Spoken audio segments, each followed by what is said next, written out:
Hi guys, welcome back to our channel. आज की हम वीडियो में बात करने जा रहे हैं कैसे यूके में आते ही आपको बैंक अकाउंट खुलवाना है। अगर एज एन एम्प्लॉय या आप एज ए स्टूडेंट आ रहे हैं यहाँ यूके में, तो कौन कौन से बैंक्स आपके लिए अच्छे हो सकते हैं या कौन सी ऑप्शन आपको चूज करनी चाहिए। तो let's dive into the video.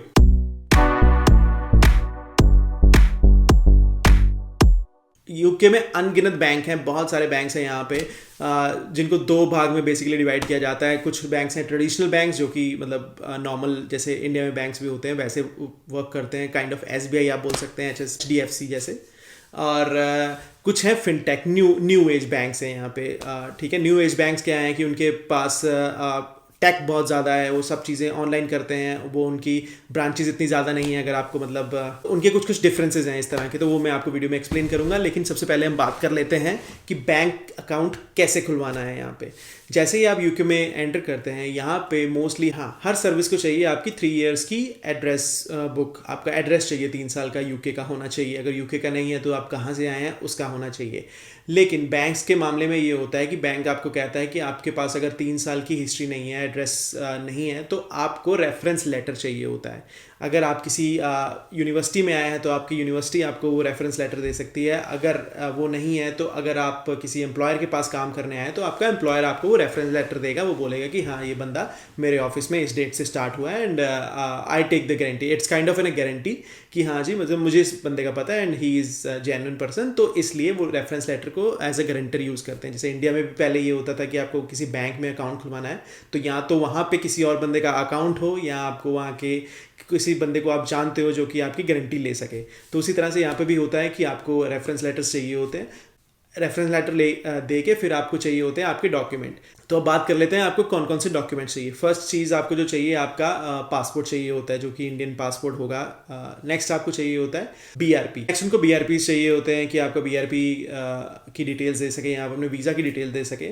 उसके अलावा आपको रेफरेंस लेटर देना होता है, प्रोवाइड करना होता है, और अपने आपके एड्रेस हिस्ट्री जहाँ आप करंटली रह रहे हैं वो देना होता है। तो वो सारी चीज़ें डिटेल्स के साथ आप बैंक में अपॉइंटमेंट ले सकते हैं, वहाँ पे जाके अपने डॉक्यूमेंट्स दे सकते हैं। लेकिन आप आजकल काफ़ी बैंक्स ऑनलाइन भी हो गए हैं और सारे डॉक्यूमेंट्स आप ऑनलाइन भी सबमिट कर सकते हैं। तो यहाँ पे कुछ बैंक्स ऐसे हैं जो अभी भी कहते हैं कि आप हमारे पास अपने फिजिकल डॉक्यूमेंट्स लेके आइए, अपॉइंटमेंट लेके आइए। और अपॉइंटमेंट मिलने में यहाँ पे बहुत टाइम लगता है। एटलीस्ट प्री कोविड तो यही सीन था कि यहाँ पे बहुत टाइम लगता था अपॉइंटमेंट्स में। आपको 2-3 हफ्ते का वेट करना पड़ता है, तब जाके आपको अपॉइंटमेंट मिलता है, तब जाके आप बैंक अकाउंट खोल सकते थे।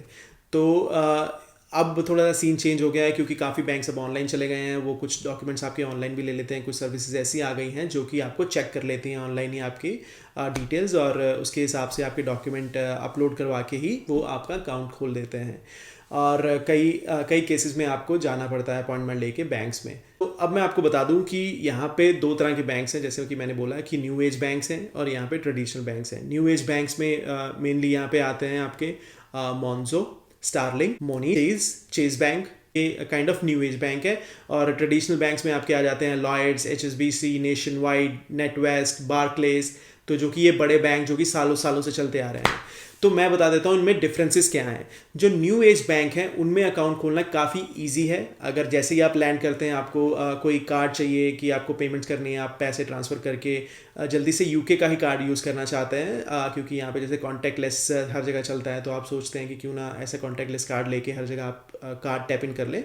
तो उस केस में जैसे कि मॉन्जो हो गया, वेरी क्विक, आपको बस उनकी ऐप डाउनलोड करनी है। You have to just upload your document, आपको अपनी छोटी सी एक वीडियो अपलोड करनी होती है, आपके थोड़े से डॉक्यूमेंट डालने होते हैं, and with in few days आपका डेबिट कार्ड आपके यहाँ पे आ जाता है।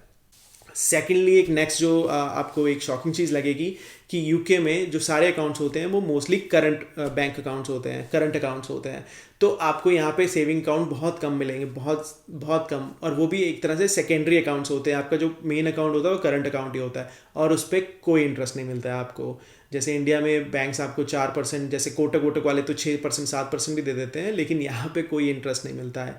आपके कुछ बैंक्स हैं वो कोई ऑफर निकाल देंगे कि हाँ 1500, जैसे नेशन वाइड का कुछ चल रहा था कि 1500 पाउंड्स तक के लिए आपको 2% आपको इंटरेस्ट मिलेगा उस पर, 1500 पाउंड्स तक, और आपको मिलेगा वो सिर्फ 12 महीने के लिए। तो इस तरह के छुटपुट ऑफर्स चलते हैं, लेकिन मेजरली कोई ज़्यादा खास ऑफर नहीं है। एक यहाँ पे एक अलग चीज़ है जो कि इंडिया में नहीं होती। यहाँ पे क्या होता है कि बैंक जो होते हैं वो कहते हैं कि हमारे पे आप अपने सारे अकाउंट स्विच कर लो, तो हम आपको कुछ ऑफर देंगे। स्विच करने का मतलब ये होता है कि जैसे मान लीजिए आपका अगर एक बैंक में एक अकाउंट है, HSBC में एक अकाउंट है, करंट अकाउंट जिसको आप यूज़ करते हैं रेगुलरली, और उसमें कुछ डायरेक्ट डेबिट्स वगैरह भी हैं। मैं डायरेक्ट डेबिट्स आपको बताता हूँ बाद में अगर जिनको नहीं पता है, लेकिन अगर अभी मान लीजिए कि उसमें आपके डायरेक्ट डेबिट्स भी हैं कि वो आप उठा के सारा पैसा और सब कुछ हमारे यहाँ ट्रांसफ़र कर दीजिए हमारे बैंक में, तो हम आपको कुछ ऑफर देंगे। फॉर एग्जांपल HSBC ये बोलता है कि आपको 175 पाउंड्स हम ऑफर देंगे जब आप स्विच करेंगे, आप सारा अमाउंट हमारे बैंक में लेके आइए, हम आपको 175 पाउंड्स स्विच का देंगे। कुछ बैंक 200 पाउंड भी देते हैं, कुछ कुछ ऑफर इस तरह के चलते रहते हैं। तो यहाँ पे इस सिस्टम को बोलते हैं ओपन बैंकिंग। तो सारे बैंक्स आपस में कनेक्टेड हैं किसी तरह से, एंड आप अपना पूरा पूरा अकाउंट का सब कुछ उठा के दूसरे बैंक में सीधा सीधा इजीली ट्रांसफर कर सकते हैं, और आपको कुछ भी करने की जरूरत नहीं पड़ती है। आपको जस्ट ऑनलाइन जाना है, switch account, open new account, that's it, आपका जो सारा चीज़ है वो ट्रांसफर हो जाएगी। बस यही थोड़ा सा यहाँ पे ये चीज़ें मिलती है, बाकी इंटरेस्ट वगैरह का खास यहाँ पे है नहीं सिस्टम।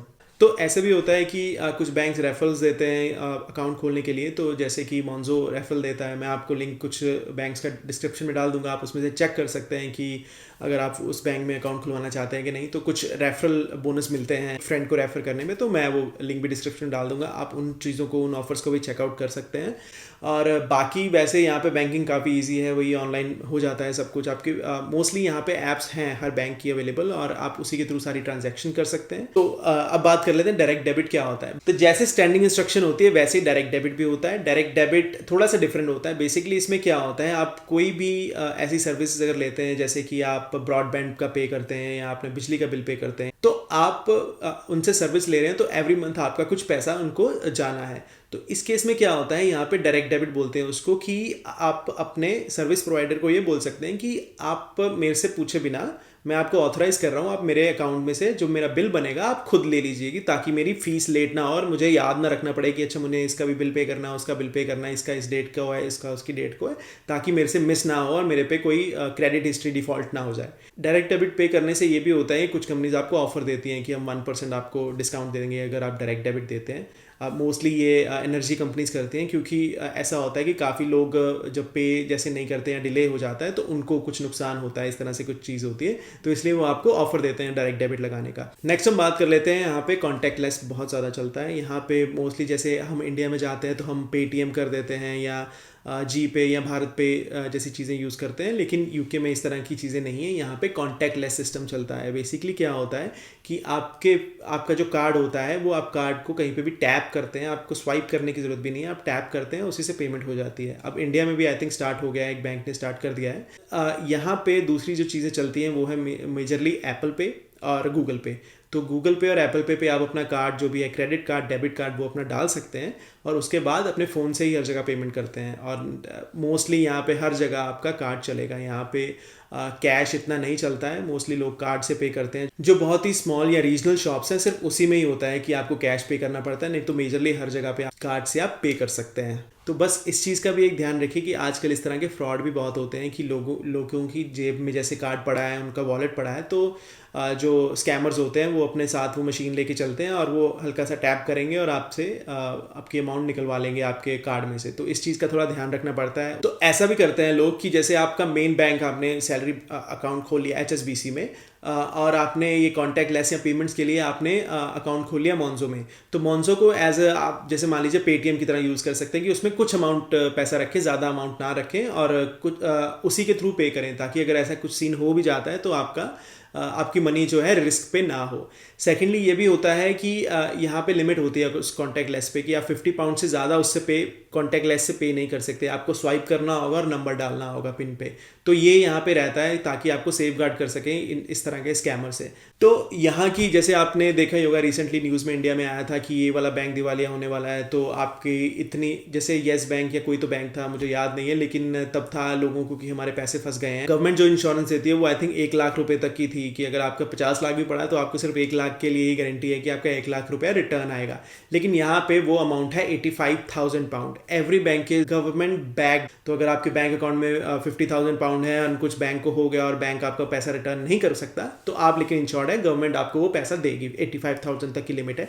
ऐसा है कि अगर 1 लाख है आपका तो आपको तब भी 85,000 मैक्सिमम मिल सकता है। तो यही आपको मैं थोड़ी इन्फॉर्मेशन देना चाहता था बैंक्स के बारे में, यूके के फाइनेंशियल सिस्टम के बारे में, कि ये कैसे वर्क करता है, यहाँ पे बैंक अकाउंट कैसे कैसे मनी मूव करती है। तो होपफुली आपको इस वीडियो में कुछ इन्फॉर्मेशन अच्छी लगी और लगी हो तो लाइक शेयर सब्सक्राइब कर दीजिएगा एंड हमारी मोटिवेशन है the bell icon. Thank you and will see you soon.